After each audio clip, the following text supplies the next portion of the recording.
এটা হচ্ছে আপনার লাক্সারি খানাডলি। লাক্সারি খানাডলি হচ্ছে আপনার এগুলা সচরাচর আপনি কোনো জায়গায় দেখতে পারবেন না।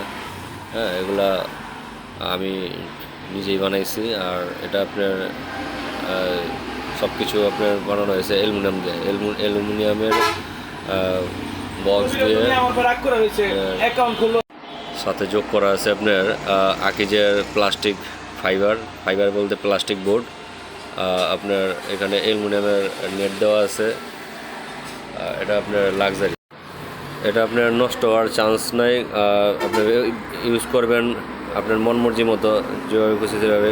এটা আপনার মনে করেন আপনার পোকা টোকা ঢুকবে না, কারণ এটা প্লাস্টিকের মধ্যে একটা কেমিক্যাল দেওয়া আছে, যে কারণে আপনার পোকমাকড় এগুলো ঢুকবে না ভিতরে। আর আপনার এইখানে হচ্ছিল সব কিছু মিলে জিনিসটা দেখতে অনেক গর্জিয়াস। যারা নিতে ইচ্ছুক তারা যোগাযোগ করবেন। আর এটার কমেন্ট বক্সে আপনার নাম্বার দেওয়া থাকবে। আর ভিডিওটা শেয়ার করে রাখবেন, কারণ পরবর্তীতে তো খুঁজে পাবেন না নাইলে এরকম জিনিস বানাতে। আর আমরা এরকম লাক্সারি জিনিস কিচেন রুমে বানানো থাকি, যোগাযোগ করবেন অবশ্যই। ধন্যবাদ।